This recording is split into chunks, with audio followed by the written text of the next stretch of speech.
Вітаю вас, шановні гості та підписники мого каналу. Цей вже 10-й епізод, мабуть, буде досить інформаційно та емоційно насиченим, оскільки я торкнуся таких важливих тем, як інтеграція з місцевим населенням Швейцарії, навчання на курсах з німецької мови, роздуми щодо ментальності українців, швейцарців та представників інших європейських країн, з якими нам пощастило зав'язати дружні стосунки, праці та житла. Скоріш за все, на ці теми буде зроблено декілька епізодів. А з вами я, Сергій Макаренко, і мої життєві історії. Якщо ви ще не підписалися на мій канал та не поставили нагадування, то зробіть це, аби бути в курсі нових сюжетів. Також буду щиро радий вашим подобайкам і коментарям.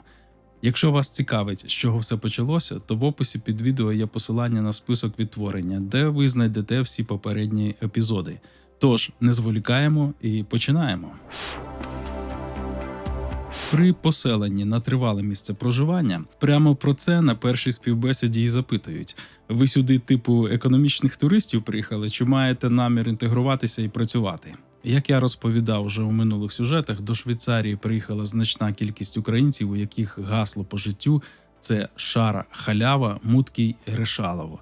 Так от, подружня пара з Підмиколаєва, з якими ми ділили житло, виявилася типовими представниками цієї категорії. У Швейцарії є значна кількість продуктових гуманітарок, а вживані якісні речі та одяг можна побачити дбайливо складеними біля під'їздів чи смітників з написами «гратіс», тобто безкоштовно.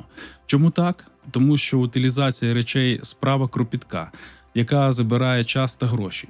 Тож, якщо речі людині не потрібні, вони цілком у придатному стані, їх просто віддають, виносячи на вулицю з відповідним написом на папері. Отже, пара з Підмиколаєва не оминала жодної гуманітарки та смітника. Дійшло навіть до того, що вони через підставних осіб зареєструвалися на гуманітарну допомогу в іншому місті, щоб гребти і звідти продукти. Все, що вони з жадібністю гребли, вже не вміщалося в їхню частину холодильника, і ці продукти псувалися, лежачи на балконі, а потім викидалися в смітник.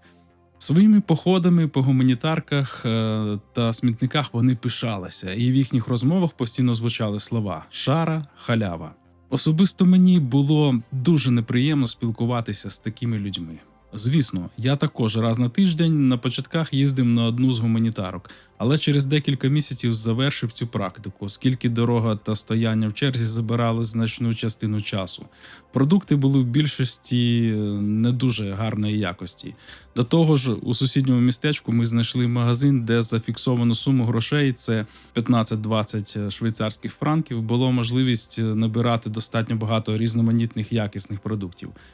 Тому світогляд халявщиків був нам украй неприємний і неприйнятний, і ми намагалися якомога менше контактувати з такими людьми. Проте навіть вони були вимушені приймати умови інтеграції і робити певні кроки на цьому напрямку, оскільки без цього можливість отримання шари значно скорочувалась. Річ у тім, що в Швейцарії за інтеграцію та мовні курси, окрім базової фінансової допомоги, ще додатково доплачували, а це близько 300 франків на місяць. Ми ж з дружиною мали чіткі наміри інтегруватися в суспільство і тому займалися волонтерською діяльністю, працювали на прибиранні заповідної зони біля озера, брали активну участь у допомозі на національних та місцевих святах і музичному фестивалі. Далі детальніше розповім вам, як все це відбувалось. У заповідній зоні селища біля озера потрібно щосезону прибирати бур'яни та зайві кущі, щоб вони не розросталися і там завжди була трава. На ті заходи скликалися мешканці селища. Ми теж неодноразово брали участь у таких прибираннях і скажу, що робота досить нелегка, особливо коли доводиться викорчовувати кущі з болотистому ґрунті. Також допомагали місцевому фермеру на полі викорчовувати бур'яни. У Швейцарії, за словами фермера, заборонено використання пестицидів, тому бур'яни видаляють вручну та механічним способом. Погода була тоді мінлива і дощова. Тож я чомусь згадав часи СРСР, коли нас зі школи примусово, хоч і типу добровільно, гнали на буряки та картоплю на колгоспне поле. І погода часто бувала аналогічна. Але різниця між совком і цією інтеграцією була все-таки величезна. На інтеграційну роботу ніхто силоміць не гнав. Якщо людина фізично не тягнула такої праці, то їй рекомендували припинити такі знущання над собою. Час роботи строго лімітований, з перекусом та гарним обідом після роботи. Але саме найцінніше – це все-таки спілкування з місцевими та іншими мешканцями, які приїхали з інших країн світу. Наприкінці вересня 2024 року прибирання збіглося з тюрихським легкоатлетичним марафоном, маршрут якого пролягав якраз через наше селище. У нас якраз була перерва на перекус, і ми були свідками цієї події. Ein guter Kilometer ist schon durch, am 45. Greifenseelauf und der Favorit auf den Tagessieg gibt es Tempo schon vor, der Dominik Lobano, Europameister über 10.000 Meter, Olympiavierter, über 5.000. Alle Lobano! Alle Lobano!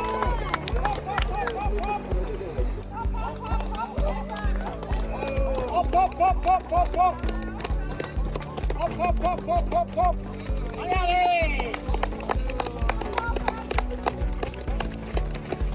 Hopp, hopp, hopp, hopp!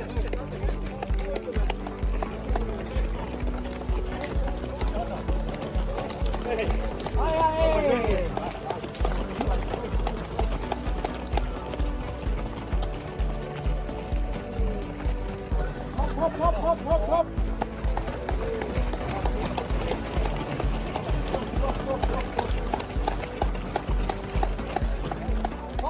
За моїми спостереженнями, на такі роботи приходила невелика кількість літніх та середнього віку місцевих активістів і купка іноземців. Більшість мешканців селища, особливо молодь, взагалі не цікавилась цією діяльністю. Основна частина іноземців у Швейцарії – це ті, хто приїхав працювати і мають статус Б, тобто робоча віза. Деякі з них мешкають уже понад 10 років, але багато хто не прагне отримувати швейцарське громадянство, оскільки цей процес досить забюрократизований і вимагає жорсткого виконання певних умов. Знання німецької мови та тісна інтеграція – одна із них, бо вирішальне слово в набутті громадянства має громада, де проживають ці іноземці. Частина з них не бачить сенсу в отриманні громадянства, бо їх цілком влаштовує поточний стан. Вони заробляють у цій країні пристойні гроші та роблять заощадження. Але я відволікся. Отже, інтеграція передбачає різноманітну участь у житті селища. Цьому сприяють також місцеві зустрічі з вивчення мови – 2 рази на тиждень по 1,5 години. У комунальному приміщенні облаштовані декілька кімнат, де відбуваються заняття з вивчення німецької мови, які проводять місцеві пенсіонерки. До речі, дуже активні та жваві жінки, яким уже далеко за 80 років. Курси відвідують як українці, так і люди з інших країн, які мають бажання вивчити мову та спілкуватися. Там ми познайомилися з деякими з них і зав'язали дружні стосунки. За ці курси нам теж доплачували, приблизно по 50 франків на місяць. І ось тут знову згадаю ромів. Уже навесні, коли я мав курси в Цюриху, але також мав час зранку для відвідування курсів у селищі, на заняття завітала родина новоприбулих ромів – чоловік, дружина і 2 підлітків. Вони приходили декілька разів на навчання, а потім десь через місяць перестали ходити. Взагалі, уже з першого навчання було видно, що їм це не подобається і для них це неприродньо. Ми, звісно, поцікавилися, куди вони поділися. Помічниця соцпрацівників сказала, що вони, як отримали першу виплату, нікого не повідомивши, просто виїхали. За її словами, ця родина нічого з собою не поцупила, але попередні сім'ї ромів тягнули з собою все, що можна було, коли зникали після отримання грошей. Для місцевих така поведінка була незрозуміла і дика, і вони спочатку думали, що це і є особливістю всіх українців, тобто всі українці такі. Згодом їм пояснили, хто такі роми і чому їх не варто ототожнювати з українцями. Ми допомагали в проведенні національного свята 1 серпня та музичного фестивалю. 1 серпня – це аналог Дня Незалежності України. Цього дня в Швейцарії святкують Національний день Швейцарії, що відзначає заснування Швейцарської конфедерації в 1291 році, коли 3 кантони – Урі, Швіц і Унтервальден – уклали союз. відомий як Федеральна хартія. Зазвичай підготовка до подібних масових заходів планується мінімум за півроку. І мені, як людині, яка має досвід з музичною апаратурою та музикою, було довірено роль звукорежисера-діджея. Зазвичай для проведення великих заходів майже все обладнання орендується. Звукова апаратура теж була орендована. Обладнання привезли два молодих хлопці, з якими я за допомогою жестів і простих слів порозумівся і допомагав їм з підключенням апаратури. Вони мали контролювати по звуку офіційну частину заходу, а я приступав до роботи після обіду і до 10-ї вечора.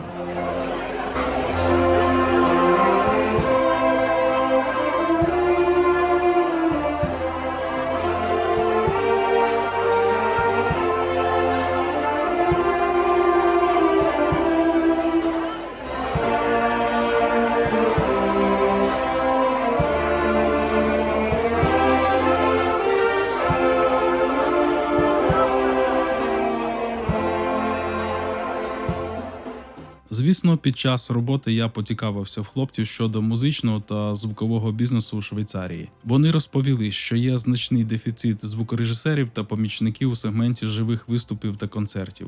А дефіцит зумовлений тим, що робота важка і оплачується так собі.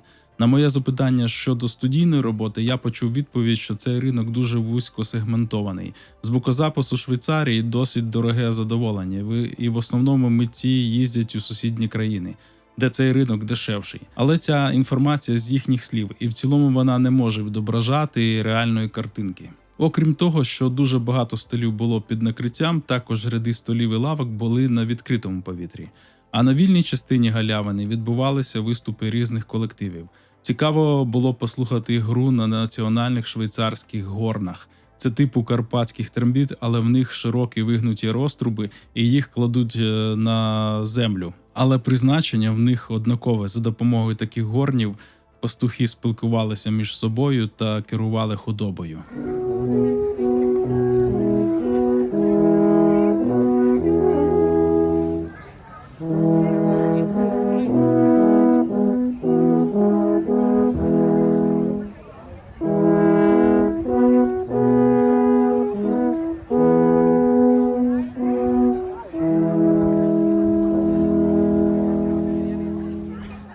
Коли стемніло і закінчилися виступи, було розпалено величезне багаття, спека від якого осягала накриття, а з іншого боку, де знаходилося озеро, кущі починали займатися, тому була передбачена чергування пожежників, які водою завадили вогню розповсюдитися і утворити реальну пожежу. Вже перед самим завершенням свята в залі група добре підпитих молодиків горланили на всю силу своїх глоток, я так і розумію, пісні з матюками на місцевому діалекті.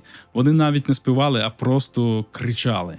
Ми були все ж таки стомлені, і це горлання нас взагалі не надихало, тож ми о 10-й вечора попрямували додому.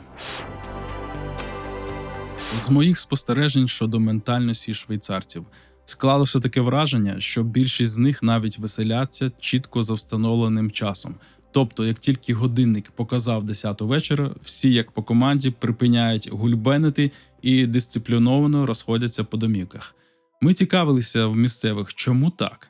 Як нам пояснили, така пунктуальність і повага до часу склалася історично. Одна з причин – дуже мінлива погода. І з давніх часів швейцарські селяни, вивчивши погодні зміни, щоб встигнути зібрати врожай, дуже оперативно, не гаючи часу і дотримуючись жорстких термінів, це робили.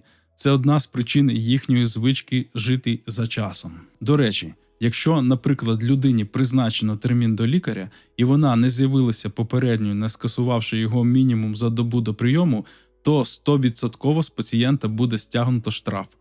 І так у всіх сферах послуг та діяльності в Швейцарії. Це про пунктуальність та повагу до часу інших людей. Робочий день в Швейцарії починається дуже рано. О 5-й годині люди прокидаються, і робочий день починається десь о 6-7 годині. І зазвичай триває до 4-ї години дня. Але теми вигорання та емоційного виснаження швейцарців і як це пов'язано з їхнім індексом щастя, я торкнуся в наступних епізодах. Загалом, цей наш перший досвід волонтерства на святі був цікавим і інформативним. Ми дізналися для себе багато нового про місцевих мешканців та їхній менталітет. А наступне волонтерство було заплановано на проведення музичного фестивалю, який мав відбутися наприкінці вересня. Через 2 місяці на нас чекала цікава робота, про що я розповім вам у наступному епізоді. І не тільки про цю подію, а й про інші. Якщо ви досі не підписані на мій канал, то рекомендую вам зробити це зараз, а також натиснути дзвіночок. Тоді ви гарантовано не пропустите нові відео. Ну і буду дуже вдячний вам за вподобання та коментарі. А для тих, хто вперше натрапив саме на це відео, в описі під відео є посилання на список відтворення, де ви знайдете всі інші епізоди. А з вами був я, Сергій Макаренко, і життєві історії. До скорого, на все добре і бережіть себе!